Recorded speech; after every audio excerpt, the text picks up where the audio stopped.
ನಮಸ್ಕಾರ ಎಲ್ಲರಿಗೂ, ನನ್ನ ಚಾನಲ್ಗೆ ಸ್ವಾಗತ. ನಾನು ನಿಮ್ಮ ಪೂರ್ಣಿಮಾ ನವನೀತ್. ಇವತ್ತು ಒಬ್ಬರು ವಿಶೇಷವಾದ ವ್ಯಕ್ತಿಯನ್ನು ಸಂದರ್ಶನ ಮಾಡ್ತಾ ಇದ್ದೀನಿ. ಅವರು ಮತ್ತೆ ಬೇರೆ ಯಾರೂ ಅಲ್ಲ, ಡಾಕ್ಟರ್ ಮಧುಸೂದನ್ ಅವರು. ಇವರು ಖ್ಯಾತ ಆಯುರ್ವೇದ ತಜ್ಞರು ಮತ್ತು ಸಸ್ಯಶಾಸ್ತ್ರ ತಜ್ಞರು. ಇವರ ಒಂದು ಯೂಟ್ಯೂಬ್ ಚಾನಲು ಮಂತ್ರಾಲಯ ಯತಿವರ ಅಂತಿದೆ. ಅದ್ರ ಮುಖಾಂತರ ಅದರಲ್ಲಿ ನಡೆಯುವಂಥ ವಿಶೇಷ ಪವಾಡಗಳನ್ನ, ರಾಯರ ಬಗ್ಗೆ ಹಲವಾರು ವಿಷಯಗಳನ್ನು ಅವ್ರು ತಿಳಿಸ್ಕೊಟ್ಟಿದ್ದಾರೆ. ಈ ವಿಡಿಯೋನ ಮಿಸ್ ಮಾಡ್ದಲೇ ನೋಡಿ. ಯಾರು ನನ್ನ ಚಾನಲ್ ಸಬ್ಸ್ಕ್ರೈಬ್ ಮಾಡಿಲ್ಲ, ದಯವಿಟ್ಟು ಸಬ್ಸ್ಕ್ರೈಬ್ ಮಾಡಿ. ಸಬ್ಸ್ಕ್ರೈಬ್ ಮಾಡಿರೋರು ಶೇರ್ ಮಾಡಿ, ಲೈಕ್ ಮಾಡಿ, ಕಮೆಂಟ್ ಮಾಡಿ. ಇದೇ ರೀತಿ ನನ್ನ ವಿಡಿಯೋನ ಪ್ರೋತ್ಸಾಹಿಸಿ. ಸರ್, ಮೊನ್ನೆ ನಾನು ನಿಮ್ಮ ವಿಡಿಯೋ ಒಂದು ನೋಡಿದ್ದೆ. ರಾಯರ್ ಮೊಬೈಲ್ ನಂಬರ್ ಇದೆ, ಬಿಸಿಬೇಳೆವಾತ್ ಇಷ್ಟ ಅಂತ ಅಂದ್ಬಿಟ್ಟು, ಅದ್ರ ಬಗ್ಗೆ ಒಂದು ಸ್ವಲ್ಪ ಹೇಳ್ತೀರಾ? ನಿಮಗೆ ರಾಯರ ಮೊಬೈಲ್ ನಂಬರ್ ಗೊತ್ತಾ ಅಂತ ಅಲ್ವಾ? ಹೌದು. ನೋಡಿ, ರಾಯರ ಮಹಿಮೆ ಅಂತಂದರೆ, ಈ ರಾಯರ ಭಕ್ತರನ್ನು ನನಗೆ ಹೇಗೆ ಕನೆಕ್ಟ್ ಮಾಡ್ತಾರೆ ಮತ್ತು ರಾಯರ ಪವಾಡ ಆದವರನ್ನು ಹೇಗೆ ಕನೆಕ್ಟ್ ಮಾಡ್ತಾರೆ ಅನ್ನೋದಕ್ಕೆ ನಾನು ನನ್ನ ಮಂತ್ರಾಲಯ ಯತಿವರ ಯೂಟ್ಯೂಬ್ ಚಾನಲ್ನಲ್ಲಿ ಪ್ರಸಾರ ಮಾಡಿದಂತಹ ಆ ಒಂದು ಸಂಚಿಕೆನೇ ಸಾಕ್ಷಿ. ನಿಮಗೆಲ್ಲ ಗೊತ್ತಿದೆ, ನಾನು ಆಯುರ್ವೇದ ಮತ್ತು ಸಸ್ಯೌಷಧ ತಜ್ಞ ಆಗಿರೋದ್ರಿಂದ ಆ ಸಂಚಿಕೆಯಲ್ಲಿ ನಾನು ಯಾರನ್ನು ಪರಿಚಯ ಮಾಡಿದ್ನೋ ಅವರು ನಮ್ಮ ಮನೆ ಮುಂದೆ ಹೋಗ್ತಾ ಇರುವಾಗ ಬೋರ್ಡ್ ನೋಡಿದ್ದಾರೆ, ಆಯುರ್ವೇದ ಔಷಧಿ ಕೊಡ್ತಾರೆ ಅಂತ. ಸರಿ, ಅವರ ಕುಟುಂಬದಲ್ಲೂ ಆಯುರ್ವೇದ ಔಷಧಿ ಕೊಡೋರು ಇದ್ದಾರೆ ಅಂತ ಅಂದ್ಬಿಟ್ಟು ಪರಿಚಯ ಮಾಡ್ಕೊಳ್ಳೋಣ ಅಂತ ಬಂದರು. ನಾನು ಇಲ್ಲೇ ಕೂತಿದ್ದೆ, ಒಳಗಡೆಗೆ ಬಂದರು. ಸರ್, ನಾನು ಹೀಗೆ ಅಂತ ಪರಿಚಯ ಮಾಡಿಕೊಂಡ್ರು. ಹೌದಾ ಅಂತೆಲ್ಲ ಹೇಳಿದೆ. ಒಂದು 10-15 ನಿಮಿಷ ಮಾತಾಡಿದ್ಮೇಲೆ ಅವ್ರು ಹೇಳಿದ್ರು, ಸರ್, ನನಗೆ ನನ್ನ ಜೀವನದಲ್ಲಿ ರಾಯರ್ ಒಂದು ಪವಾಡ ಮಾಡಿದ್ದಾರೆ, ಅದು ನಿಮ್ಮ ಹತ್ರ ಹೇಳ್ಕೊಬೋದಾ ಅಂತ.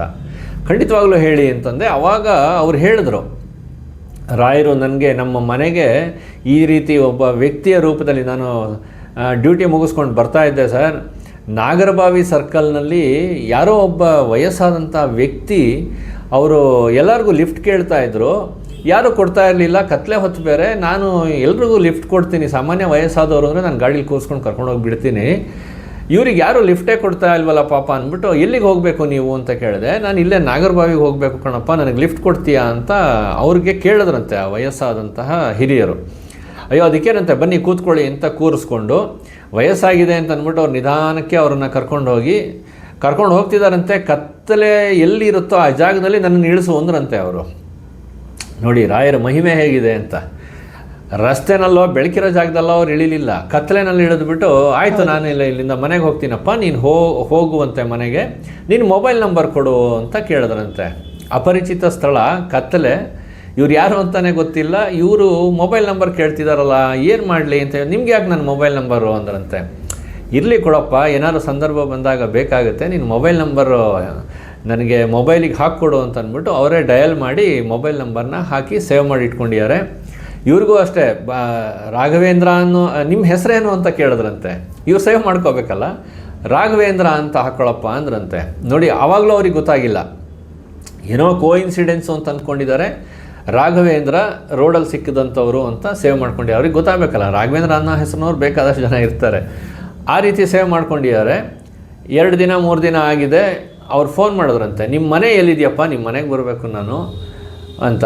ಏನು ವಿಷಯ ಅಂತ. ಬರ್ತೀನಿ ನಿಮ್ಮ ಮನೆಗೆ, ನಿನಗೆ ಏನೋ ಕೊಡಬೇಕು, ಅದಕ್ಕೆ ಬರ್ತೀನಿ, ಎಲ್ಲಿ ಬರಬೇಕು ಹೇಳು ಅಂತ. ಆವಾಗ ಇವರು ಅವ್ರ ಮನೆ ಅಡ್ರೆಸ್ ಹೇಳಿದ್ದಾರೆ, ಹತ್ತಿರ ಯಾವುದೋ ಒಂದು ಸ್ಥಳ ಹೇಳಿದ್ದಾರೆ, ಅಲ್ಲಿಂದ ಇವರು ಕರ್ಕೊಂಡು ಹೋಗಬೇಕು ಅಂತ. ಸರಿ ಅಂದ್ಬಿಟ್ಟು ಆ ಸ್ಥಳಕ್ಕೂ ಇವ್ರು ಹೋದಾಗ ಅದೇ ವ್ಯಕ್ತಿ ಅಲ್ಲಿಗೆ ಬಂದ್ರಂತೆ. ಸರಿ, ಬಂದರು, ಅವ್ರನ್ನ ಮನೆಗೆ ಕರ್ಕೊಂಡು ಹೋದರು. ನೋಡಿ, ಮನೆಗೆ ಕರ್ಕೊಂಡು ಹೋದ್ಮೇಲೆ ಇವರು ಒಳಗಡೆ ಹೋದ್ರಂತೆ. ಯಾರು ಈ ವ್ಯಕ್ತಿ ಒಳಗಡೆ ಹೋಗಿದ್ದಾರೆ. ಆ ಹಿರಿಯರಿದ್ರಲ್ಲ, ಅವರು ಮನೆಗೆ ಎಂಟ್ರಾಗಿದ್ದಾರೆ ಅಷ್ಟೇ. ಅವ್ರ ಹೆಂಡತಿ ಮುಂದೆ ಬಂದ್ರಂತೆ. ಏನಮ್ಮ ಲಕ್ಷ್ಮಿ, ಚೆನ್ನಾಗಿದೆಯಾ ಅಂತಂದ್ರಂತೆ. ಇವ್ರು ಅಪರಿಚಿತರು. ಆತ ಇವ್ರ ಬಗ್ಗೆ ಏನೂ ಹೇಳಿಲ್ಲ, ಹೆಂಡತಿ ಹೆಸರು ಇವ್ರಿಗೆ ಹೇಳಿಲ್ಲ. ಇವರು ಏನಮ್ಮ ಲಕ್ಷ್ಮಿ ಚೆನ್ನಾಗಿದೆಯಾ ಅಂತಂದ್ರಂತೆ. ಅವರಿಗೆ ಆಶ್ಚರ್ಯ. ಅವರು ಗಂಡನ ಮುಖ ನೋಡಿದ್ರಂತೆ. ಏನು ಇವರು ಹೆಸರಿಡೋದು ಕರಿತಾ ಇದ್ದಾರೆ, ನೀವು ಹೇಳಿದ್ರ ನನ್ನ ಪರಿಚಯ ಅಂತ. ಇಲ್ಲ ಕಣೆ, ನಾನೇನು ಹೇಳಿಲ್ಲ ಅಂದ್ರಂತೆ. ಒಂಥರ ಅವ್ರಿಗೆ ಆಶ್ಚರ್ಯ. ಸರಿ, ಸುಮ್ಮನಾಗಿದ್ದಾರೆ, ಕೂತ್ಕೊಳ್ಳಿ, ಚೆನ್ನಾಗಿದ್ದೀನಿ, ನೀವು ಚೆನ್ನಾಗಿದ್ದೀರಾ ಅಂತಂದ್ರಂತೆ. ಆಯಿತು ಅಂದ್ಬಿಟ್ಟು ಕೂತ್ಕೊಂಡಿದ್ದಾರೆ. ಏನು ಮಾಡಿದ್ಯಮ್ಮ ತಿಂಡಿನ ಅಂದ್ರಂತೆ. ಬಿಸಿಬೇಳೆ ಬಾತ್ ಮಾಡಿದ್ದೀನಿ ಅಂತಂದ್ರಂತೆ ಅವರು. ಲಕ್ಷ್ಮಿ, ಇವರ ಶ್ರೀಮತಿಯವರು. ಆಗ, ಅಯ್ಯೋ, ಬಿಸಿಬೇಳೆ ಬಾತ್ ಅಂದರೆ ನಂಗೆ ತುಂಬ ಇಷ್ಟ ಕಣಮ್ಮ, ನಾನು ನಿನ್ನ ಕೈ ರುಚಿ ನೋಡ್ತೀನಿ, ನಂಗೆ ಬಿಸಿಬೇಳೆ ಬಾತ್ ಕೊಡು ಅಂದ್ರಂತೆ. ಅಯ್ಯೋ, ಅದಕ್ಕೇನಂತೆ, ತರ್ತೀನಿ ರೀ ಅಂತ ಪಾಪ ತಟ್ಟೆಗೆ ಹಾಕ್ಕೊಂಡು ತೊಗೊಂಬಂದು ಕೊಟ್ಟರು. ಇವ್ರು ತಿಂದ್ರಂತೆ. ಅಯ್ಯೋ, ಎಷ್ಟು ಚೆನ್ನಾಗಿ ಮಾಡಿದ್ಯಮ್ಮ ಲಕ್ಷ್ಮಿ ಬಿಸಿಬೇಳೆ ಬಾತ್ನ, ತುಂಬ ಚೆನ್ನಾಗಿ ಮಾಡಿದ್ಯಾ, ನಾನು ಮತ್ತೆ ಮತ್ತೆ ನಿಮ್ಮ ಮನೆಗೆ ಬರ್ತಾ ಇರ್ತೀನಿ ಅಂತೆ. ಅವರು ಇಂತಹ ಒಂದು ಸಂಸ್ಕಾರ ಇರುವಂಥವ್ರು ಅಂತಂದರೆ ನೋಡಿ, ಬೆಂಗಳೂರಂತಹ ನಗರದಲ್ಲಿ ಅಪರಿಚಿತರನ್ನು ಯಾರೂ ಸೇರಿಸಲ್ಲ. ಹೌದು. ಅಂತಹ ಸಂದರ್ಭದಲ್ಲಿ ಯಾರೋ ರಸ್ತೆಯಲ್ಲಿ ಸಿಕ್ಕೋರು ಮನೆಗೆ ಬಂದಿದ್ದಾರೆ, ಮತ್ತೆ ಮತ್ತೆ ನಿಮ್ಮ ಮನೆಗೆ ಬರ್ತೀನಿ ನಾನು, ನೀನು ತುಂಬ ಚೆನ್ನಾಗಿ ಅಡುಗೆ ಮಾಡ್ತೀಯ ಅಂತಂದ್ರೆ, ಅಯ್ಯೋ ಅದಕ್ಕೇನಂತೆ, ಖಂಡಿತವಾಗ್ಲೂ ಬನ್ನಿ, ನೀವು ತಿನ್ನೋದು ಹೆಚ್ಚ ನಾನು ಮಾಡ್ಕೊಳ್ಳೋದು ಹೆಚ್ಚ ಅಂತಂದ್ರಂತೆ. ರಾಯರು ಹೇಗೆ ಅವರು ಹುಡುಕೊಳ್ತಾರೆ ಅವ್ರ ಭಕ್ತರನ್ನ ಅನ್ನೋದಕ್ಕೆ ಇದೊಂದು ಸಣ್ಣ ಉದಾಹರಣೆ.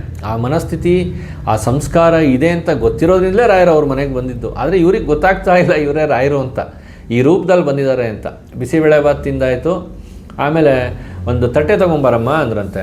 ತಟ್ಟೆನ ಯಾಕೆ ಅಂದ್ರೆ, ತಗೊಂಬಮ್ಮ ನೀನು ಪ್ರಸಾದ ಕೊಡ್ತೀನಿ ಅಂದ್ರಂತೆ.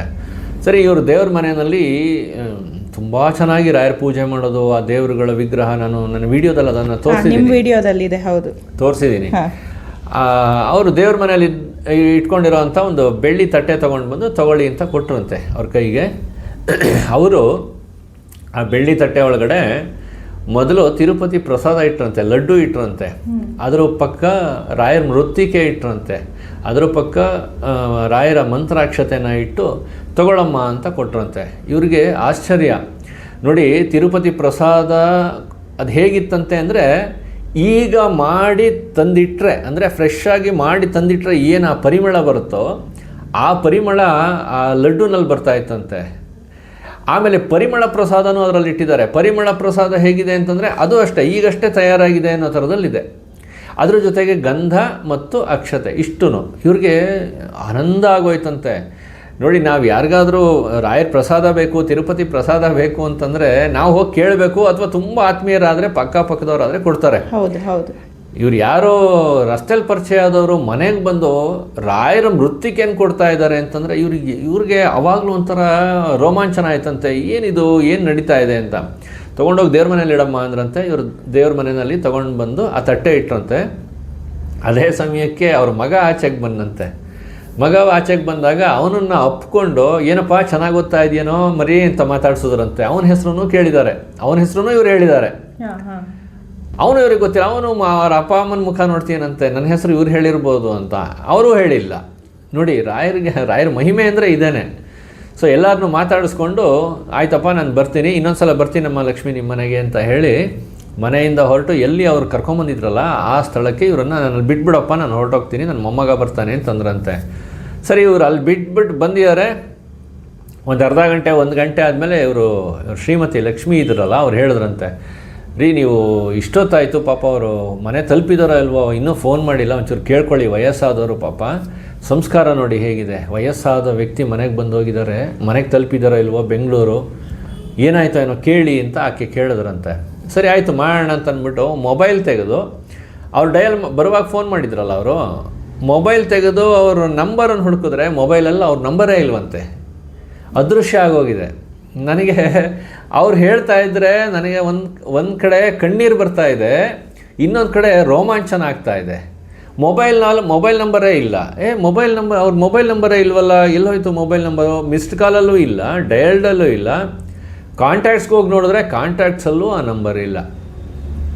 ಇವರಿಗೆ ಒಂಥರ ದಿಗ್ಭ್ರಮೆ ಆಗೋಯ್ತಂತೆ, ಎಲ್ಲೋದ್ರು ಇವ್ರು, ಯಾರು ಕೊನೆಗೆ ಅವ್ರಿಗೆ ಅನಿಸಿದ್ದು ನೋಡಿ, ಕೊನೆಗೆ ಅವ್ರಿಗೆ ಗೊತ್ತಾಗಿದೆ, ಇಲ್ಲ ರಾಯರೇ ನಮ್ಮ ಮನೆಗೆ ಬಂದಿದ್ದಾರೆ, ರಾಯರೇ ನನಗೆ ಪ್ರಸಾದ ಕೊಟ್ಟು ಹೋಗಿದ್ದಾರೆ, ರಾಯರೇ ನಮ್ಗೆ ಆಶೀರ್ವಾದ ಮಾಡೋಗಿದ್ದಾರೆ ಅಂತ. ನೋಡಿ, ರಾಯರನ್ನು ಹುಡುಕೊಂಡು ನಾವು ಮಂತ್ರಾಲಯಕ್ಕೆ ಹೋಗಿ ಸೇವೆ ಮಾಡ್ತೀವಿ ಅಲ್ವಾ?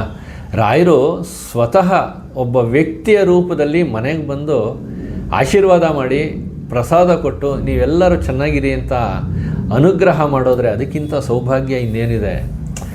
ಅವರು ಅದನ್ನೆಲ್ಲ ಕಥೆನೆಲ್ಲ, ಆ ಘಟನೆನೆಲ್ಲ ನನ್ನ ಹತ್ರ ಹೇಳ್ಕೊಂಡಾಗ ನನ್ನ ಮಂತ್ರಾಲಯತಿವರ ಯೂಟ್ಯೂಬ್ ಚಾನಲ್ ವೀಕ್ಷಕರಿಗೆ ಇಂಥದ್ದನ್ನೆಲ್ಲ ತಿಳಿಸ್ಬೇಕು. ಅಂದರೆ ರಾಯರ ಮಹಿಮೆ ಅಂತಂದರೆ ಅದು ಹೇಗೆ ಅಂತಂದರೆ ಅನುಭವಿಸಿದ್ರೆ ಮಾತ್ರ ಗೊತ್ತಾಗುತ್ತೆ. ರಾಯರ ಅನುಗ್ರಹ ಅದು ನಾನು ಹೇಳ್ತಾ ಇದ್ದರೆ ನಿಮ್ಗೆ ಏನೋ ಕಥೆ ಹೇಳ್ತಾ ಇದ್ದಾರೆ ಅಂತ ಅನಿಸುತ್ತೆ, ಆದರೆ ನಿಮಗೆ ಅನುಭವ ಆದರೆ ಮಾತ್ರನೇ ರಾಯರ ಮಹಿಮೆ ಏನು ಅನ್ನೋದು ಗೊತ್ತಾಗೋದು. ನಿಮ್ಗೆ ಅನುಭವ ಆಗಬೇಕು ಅಂತಂದರೆ ನಿಮ್ಮೊಳಗೆ ರಾಯರು ಕೂತ್ಕೋಬೇಕು. ನಿಮ್ಮೊಳಗೆ ರಾಯರು ಕೂತ್ಕೊಳ್ಬೇಕು ಅಂತಂದರೆ ನೀವು ರಾಯರನ್ನು ಆ ಮಟ್ಟಿಗೆ ನಂಬಬೇಕು. ಮತ್ತು ರಾಯರ ಮುಂದೆ ಹೋದಾಗ ಭಾಳಷ್ಟು ಜನ ಭಕ್ತರು ಏನು ಕೇಳ್ಕೊತಾರೆ ಅಂದರೆ, ನಾನು ಮನೆ ಕಟ್ಟಿಲ್ಲ, ನನಗೆ ಒಂದು ಮನೆ ಕಟ್ಟೋ ಯೋಗ, ಬೇಗ ಒಂದು ಸೈಟ್ ಸಿಗೋ ಅನುಗ್ರಹ ಮಾಡಿ, ಕಾರ್ ತೊಗೊಂಡಿಲ್ಲ, ನಾನು ಬೇಗ ಒಂದು ಕಾರ್ ತೊಗೋಬೇಕು, ನನಗೆ ಅದಕ್ಕೆ ಅನುಗ್ರಹ ಮಾಡಿ, ಈ ಥರ ಪ್ರಾರ್ಥನೆ ಮಾಡ್ತಾರೆ. ನಾನು ರಾಯರ ಭಕ್ತರಿಗೆ ಹೇಳೋದೇನು ಅಂತಂದರೆ, ರಾಯರ ಸನ್ನಿಧಿಗೆ ಹೋಗೋದು ನಾವು ನಮ್ಮೆಲ್ಲ ಕರ್ಮಗಳನ್ನು, ನಮ್ಮೆಲ್ಲ ಜನ್ಮಾಂತರದ ಕರ್ಮಗಳಿರುತ್ತೆ ಅದನ್ನೆಲ್ಲ ಕಳ್ಕೊಳ್ಳೋದಕ್ಕೆ ಅಲ್ಲಿಗೆ ಹೋಗ್ತೀವಿ. ಮುಕ್ತಿ ಬೇಕು ಅಂತ ಹೋಗ್ತೀವಿ. ರಾಯರ ಬೃಂದಾವನದಲ್ಲಿ ವರ್ಷಗಳ ಕಾಲ ಅವ್ರು ಕೂತಿರೋದೇ ಅವರ ಭಕ್ತರಿಗೆ ಮುಕ್ತಿ ಕೊಡಿಸೋದಕ್ಕೆ. ಮುಕ್ತಿ ಅಂದ್ರೇನು? ಮತ್ತೆ ಜನ್ಮನೇ ಇಲ್ಲ, ಮತ್ತೆ ಕಷ್ಟಗಳೇ ಇಲ್ಲ, ಮತ್ತೆ ಪುನರಪಿ ಜನನಂ ಪುನರಪಿ ಮರಣಂ ಅಂತ ಇದೆಯಲ್ಲ, ಶಂಕರಾಚಾರ್ಯರು ಹೇಳಿದಾರಲ್ಲ, ಅದಿಲ್ಲವೇ ಇಲ್ಲ. ಮುಕ್ತಿ ಭಗವಂತನನ್ನು ಸೇರ್ಕೊಳ್ಳೋದು. ಆತ್ಮ ಭಗವಂತನನ್ನು ಸೇರೋದಕ್ಕೆ ಏನು ಮಾಡಬೇಕೋ ಅದನ್ನು ರಾಯರು ಮಾಡ್ತಾರೆ. ಮಂತ್ರಾಲಯದಲ್ಲಿ ರಾಯರು ಕೂತಿರೋದೇ ಅದಕ್ಕೆ. ತನ್ನನ್ನು ನಂಬಿರುವಂತಹ ಭಕ್ತರಿಗೆ ಮುಕ್ತಿ ಕೊಡೋದಕ್ಕೆ ರಾಯರಲ್ಲಿ ಕೂತಿದ್ದಾರೆ. ಹಾಗಾಗಿ ನಾವು ರಾಯರ ಸನ್ನಿಧಿಗೆ ಹೋದಾಗ ನಾವೇನು ಕೇಳಬೇಕು ಅಂದರೆ, ಮತ್ತೆ ಮತ್ತೆ ನಮಗೆ ನಿಮ್ಮ ದರ್ಶನ ಕೊಡಿ, ನೀವು ಯಾವಾಗಲೂ ನಮ್ಮ ಜೊತೆ ಇರಿ, ನೀವು ಯಾವಾಗಲೂ ನನ್ನ ಕೈ ಹಿಡಿದು ಮುನ್ನಡೆಸಿ ಅಂತ ನಾವು ಕೇಳ್ಕೋಬೇಕು. ರಾಯರೇ ನಮ್ಮ ಜೊತೆ ಇದ್ದರೆ ನಮಗೆ ಕಷ್ಟ ಎಲ್ಲಿ ಬರುತ್ತೆ ಅಲ್ವಾ? ನಮಗೇನು ಬೇಕು ಅನ್ನೋದು ರಾಯರಿಗೆ ಗೊತ್ತಾಗೇ ಆಗುತ್ತೆ. ನಮ್ಮ ಯೋಗ್ಯತೆಗೆ ಏನು ಕೊಡಬೇಕೋ ಅದನ್ನು ರಾಯರು ಖಂಡಿತವಾಗ್ಲೂ ಕೊಡ್ತಾರೆ. ಆದ್ದರಿಂದ ಮಂತ್ರಾಲಯಕ್ಕೆ ಹೋದಾಗ ರಾಯರಿಗೆ ನೀವು ಇದನ್ನೇ ಕೇಳ್ಕೊಳ್ಳಿ. ಓಕೆ ಸರ್, ಕೊನೆಯದಾಗಿ ನನ್ನ ಚಾನಲ್ನ ವೀಕ್ಷಕರಿಗೆ ನೀವೇನು ಹೇಳ್ತೀರಾ?